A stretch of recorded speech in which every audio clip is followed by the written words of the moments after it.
Olá, seja bem-vindo ao podcast AF Endocrino Papers. Aqui lhe mostramos como se manter atualizado em endocrinologia, mesmo que você tenha pouco tempo para estudar. Eu sou Ícaro Sampaio Eu sou Luciano Albuquerque. Eu sou Eric Trovão. e o tema hoje é analgésicos opioides e sistema endócrino, posicionamento americano.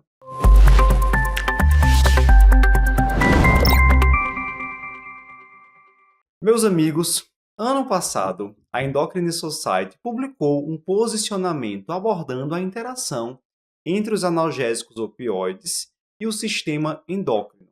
Nesse documento, eles discutem várias repercussões desses analgésicos sobre o eixo relacionado à produção de hormônios adrenais, hormônios gonadais, GH, função tiroidiana e até mesmo sobre o osteometabolismo, e é sobre esse posicionamento que nós iremos falar a partir de agora.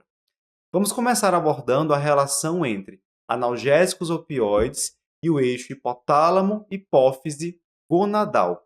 O que é que o posicionamento da Endocrine Society discute sobre esse tema? Então, Ícaro, eu acho que talvez esse seja o efeito com mais evidências, né, sobre o eixo gonadal. Na verdade, quando a gente está falando desse efeito sobre o eixo gonadal, a gente está falando de um efeito central, né, na maioria das vezes. Então, a maioria dos opioides, eles vão agir inibindo a secreção pulsátil de GnRH. Isso, consequentemente, vai reduzir a secreção das gonadotrofinas, LH e FSH. O documento coloca que com um efeito mais proeminente sobre o LH do que sobre o FSH. Mas, obviamente, se você diminui a secreção de gonadotrofinas, você vai ter uma repercussão negativa sobre as gônadas, testículo no homem, ovários nas mulheres. E aí pode gerar um quadro de hipogonadismo. Né? No homem, isso vai se expressar com a deficiência de testosterona e suas consequências clínicas e com também possível infertilidade. E é interessante que eles colocam também que parece que o opioide tem um efeito negativo direto no testículo sobre a espermatogênese. Então, além de ter esse efeito central, parece ter um efeito também aí negativo espermático. Na mulher, isso vai se expressar, obviamente, com amenorreia, né, ou irregularidade menstrual e infertilidade, certo? É interessante, Eric, assim, o maior número de evidências é mais relacionando com a questão hormonal, da testosterona em si, né, da queda da Sim. testosterona. Mas, obviamente, pensando nessa fisiopatologia, até mesmo nessa ação direta testicular, tem relação também com a infertilidade. E veja, os opioides também na mulher, a gente sabe hoje em dia que eles são uma causa reconhecida para amenorreia secundária. É claro também que se for feito numa jovem, né, antes de menstruar, pode dar uma amenorreia primária também. Mas é mais comum causar amenorreia secundária e aí se infere também que na mulher pode ter infertilidade. Inclusive, esse mecanismo que eu falei de redução de GnRH, ele pode ser apenas um dos mecanismos, porque os opioides também podem aumentar a prolactina. Eles inibem o tônus dopaminérgico, e aí você vai ter menos dopamina para inibir a prolactina, e aí você pode ter uma hiperprolactinemia. E em vigência de hiperprolactinemia, você pode ter hipogonadismo, lembrando que aí, principalmente nas mulheres, você é associado à alteração menstrual, pode ter também galactorreia. Então você pode ter só o mecanismo de inibir GnRH ou pode ter uma associação de mecanismos também aí com o aumento da prolactina. Né? Tudo vai afetar o eixo gonadal. Um ponto que a gente tem que lembrar é que, assim, porque esse paciente está em uso de opioide, né? Então, assim, boa parte dessas condições que vão estar relacionadas ao uso crônico de opioides, que vão ser as que vão realmente, assim, o uso mais prolongado vai ter mais efeito, a condição por si também já pode ter uma interferência nessa questão da resposta hipofisária e hipotalâmica, né? Então, assim, você pode ter hipogonadismo central por alguma coisa oncológica, que seja a causa do opioide, por dor prolongada, alguma situação que pode estar relacionada. Então, sempre a gente tem que considerar essa possibilidade de já existir essa condição antes, né? E isso fazer parte da anamnese, né? Você ter um certo cuidado para não dar um diagnóstico equivocado, né? Ficar tudo em cima do uso da medicação. E a prevalência, talvez de todos que a gente vai falar aqui, a maior prevalência de alteração endócrina com o uso de opioides é a alteração do eixo gonadotrófico. Né? As casuísticas variam, mas pode chegar tem casuísticas que mostram até 80% de prevalência de hipogonadismo com o uso de opioide. Sempre reforçando também que quando a gente fala, nem assim, o paciente que usou uma semana de opioide, você vai ter isso mais comumente aqueles pacientes que usam cronicamente. E lembrar que os opioides é uma classe também heterogênea. Sim, heterogênea. A gente tem opioides de ação prolongada, opioides de ação curta, isso também pode aí interferir. Aí Pra gente dizer, esse opioide causa mais, esse opioide causa... Tem até algumas evidências, a gente vai até citar uma daqui a pouco, mas para a maioria dos distúrbios endócrinos ainda há muita dúvida em relação a você dizer, não, essa droga vai causar isso, essa outra droga vai causar aquilo. Isso ainda a gente não sabe muito bem. Acho que é importantíssimo, assim, ter essa informação. O prescritor, quem acompanha pacientes que fazem uso de opioides por longos períodos, ter essa informação sobre a relação com o hipogonadismo para estar atento, porque muitas vezes é um paciente que já tem um manejo que é mais complexo e, de repente, não sobra até espaço ali na consulta para abordar essa questão relacionada à parte gonadal, à função sexual. E a gente sabe que o hipogonadismo de longo prazo, que não é abordado, que não é tratado, pode trazer consequências, e uma delas é a osteoporose, é o risco de fraturas, impacto também sobre questão metabólica, sobre questão cardiovascular. Então, é importante que isso também seja abordado no paciente com dor crônica. Isso. E tem um outro lado também, Ícaro. Você falou do paciente que está usando opioide e a gente está se ligar nisso. Mas também você pode estar diante de um paciente, por exemplo, com alteração do eixo gonadotrófico, com diagnóstico de hipogonadismo, seja mulher, seja homem, e aí você não encontra uma causa óbvia, e lembrar que existe aí uma questão que até tem sido considerada problema de saúde pública, talvez no Brasil não tão forte como, por exemplo, é nos Estados Unidos, mas é o abuso, né, de opioides. Perfeito. Né? E aí, se você está diante de um paciente com um quadro de hipogonadismo que você não está achando a causa, principalmente eu estou falando de hipogonadismo do tipo hipogonadotrófico, de origem central, questionar esse paciente sobre o uso ou abuso de opioides, né? E tem uns que são... A heroína, por exemplo, tem uma ação opioide, né? Então, você perguntar sobre os drogas ilícitas, né, deve fazer parte da sua anamnese. Vou até pegar seu gancho, Eric, e falar um pouco sobre essa questão da investigação, que não muda tanto, né? A investigação do hipogonadismo no paciente que faz uso de opioide para aquele hipogonadismo em outro contexto. Então, na suspeita diagnóstica, solicitar testosterona total, que seria o método de triagem. Em jejum, pela manhã, mesma coisa. Se houver dúvida, calcular a testosterona livre e, posteriormente, para definir a etiologia, FSH e ALH. Pensando nesse contexto do opioide, o esperado é que FSH e ALH estejam normais ou reduzidos, porque, como você falou, é um hipogonadismo hipogonadotrófico. Exatamente. E na mulher, você pode pedir o estradiol, se você tiver acesso a um ensaio bom, lembrando que o estradiol, né, muitas vezes não é um exame tão confiável para a gente fazer a avaliação, e também gonadotrofinas, né, LH, FSH, que você não vai esperar numa paciente que tem uma menorreia, por exemplo, pelo uso do opioide, você não vai esperar um FSH-LH alto, você esperar ele normal ou baixo, porque, de novo, seria também um hipogonadismo hipogonadotrófico. Certo. Vamos agora falar um pouco sobre manejo, né? Então, vamos dar um exemplo. Homem, 50 anos, que faz uso de metadona num contexto de dor crônica após um trauma em um acidente automobilístico. Paciente tem queixas relacionadas à redução da libido, disfunção erétil, foi confirmado um hipogonadismo hipogonadotrófico. E agora? Como é que a gente maneja esse hipogonadismo em um paciente que faz uso prolongado de analgésico opioide? Assim, a primeira coisa óbvia é você tentar tirar o opioide se for possível. Se você tem uma causa, né, vamos tentar tirar essa causa. Então, tentar diminuir a dose, tentar retirar, ou até no caso do eixo gonadotrófico, a gente tem, como eu tinha feito o gancho no início, tem alguns tipos de opioides, né, que eles não afetam tanto, ou até não afetam, como a buprenorfina, né? Isso.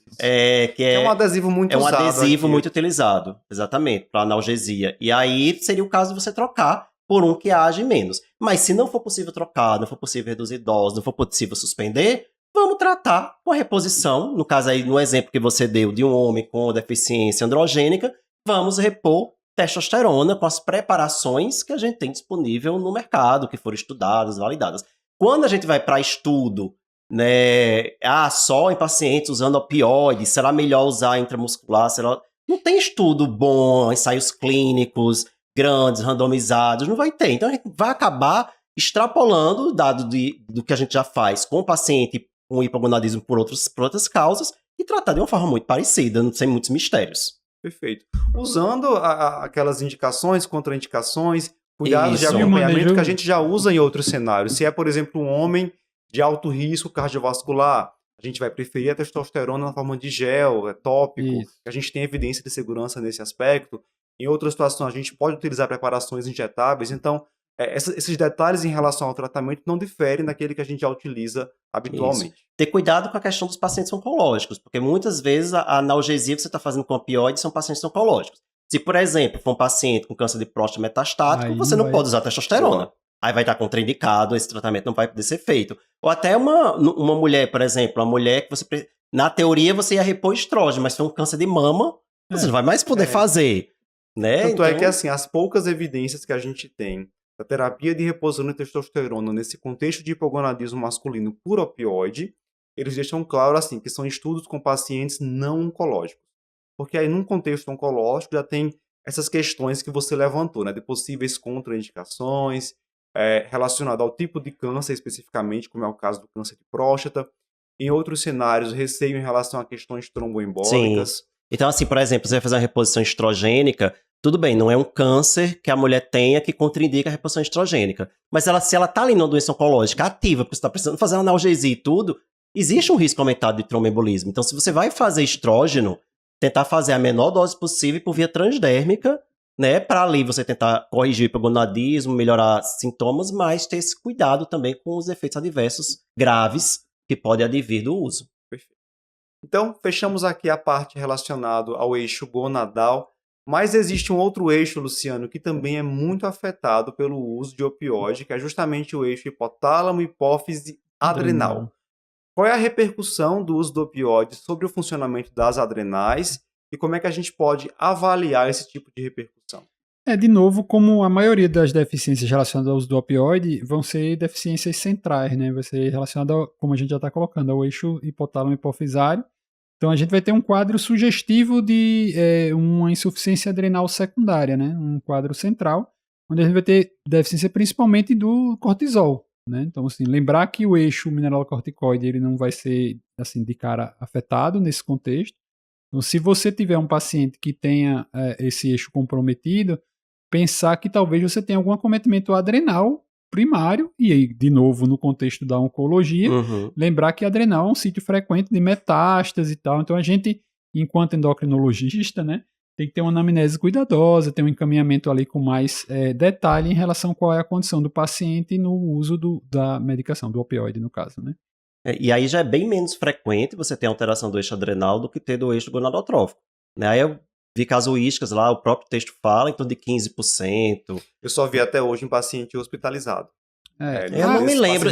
Gonadal, na prática eu já vi. Agora, de adrenal, eu não me lembro de ter visto. Isso em outras situações de hipopituitarismo, né, assim, secundárias, a gente acaba sempre coincidindo essa questão do eixo gonadal, porque acaba sendo também mais sintomático, né? Sim. Tem que lembrar que o eixo adrenal, como a gente vai ter as doenças centrais de forma geral, vai ter uma redução de função, na maioria dos casos não tem uma parada total de função da hipófise, então ainda tem uma secreção residual, e no hipocortisolismo, onde você ainda tem o eixo mineralocorticoide funcionante, assim, a possibilidade de confundir a sintomatologia, o que é que o paciente vai ter? Vai ter algum grau de astenia, algum grau de exposição, a própria doença dele, a dor crônica, a neoplasia, vai acabar gerando o mesmo quadro clínico e você não vai rastrear todo mundo está usando opioide para ver deficiência hormonal. Sair dosando cortisol para todo mundo. Não tem essa indicação. Então, assim, se não tem a queixa, você também não vai tratar, até para não estar confundindo tudo aí na história, né? É uma coisa que os autores eles escrevem, que é interessante, é que eles dizem que parece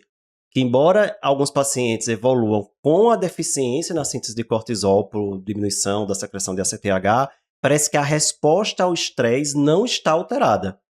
Né? Então, parece que assim, quando esse paciente vai submeter algum estresse, se submete a algum estresse físico, não, por isso que a prevalência de crise adrenal é muito baixa. Né? Então, não seria uma deficiência tão clássica como a gente tá habituado, essa pelo uso do opioide. A questão é que o eixo gonadal ele é mais sensível. Então, assim, se você tiver uma mínima disfunção das gonadotrofinas, você vai ter anovulação, você vai ter sintomatologia no contexto da mulher, de alteração menstrual, e no contexto do homem é a mesma coisa, né? Assim, acaba tendo alguma repercussão sexual, que às vezes também pode ter pela própria condição de base, ele está mais propenso também a testar, né? Então acaba dando muito mais diagnóstico. E na prática, existe um outro fator confundidor.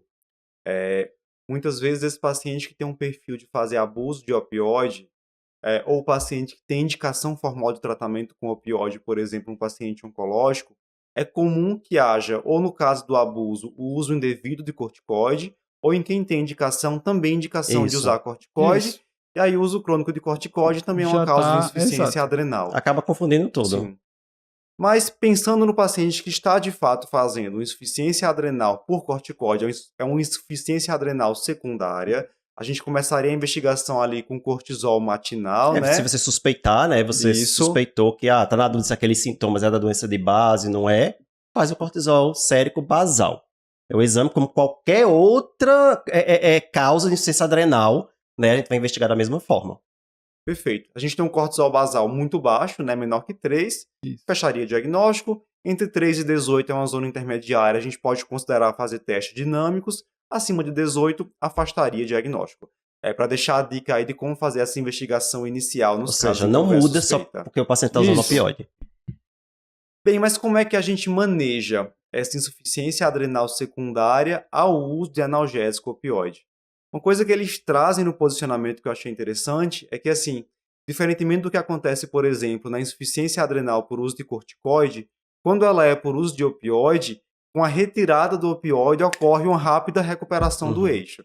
Então fica aí uma mensagem de otimismo para aqueles casos em que é possível retirar ou até mesmo reduzir dose. Acho que daria para não começar tratamento, esperar um pouco, porque esse paciente tem tudo para conseguir recuperar em pouco tempo a função. A mesma lógica, se você não conseguir tirar, não puder, não der por causa da dor do paciente e tudo, você pode repor, né? E vai repõe do mesmo jeito, né? Claro, tem aquela história, o ideal é a hidrocortisona, mas aqui no Brasil a gente não vai conseguir a hidrocortisona, vai para a prednisolona. Você vai fazer a reposição habitual, como qualquer insuficiência adrenal. Lembrando que são doses fisiológicas, né? 5, 7,5 mg dia de prednisona, não tem indicação de mineralocorticoide, porque como o Luciano falou, a produção de mineralocorticoide está mantida.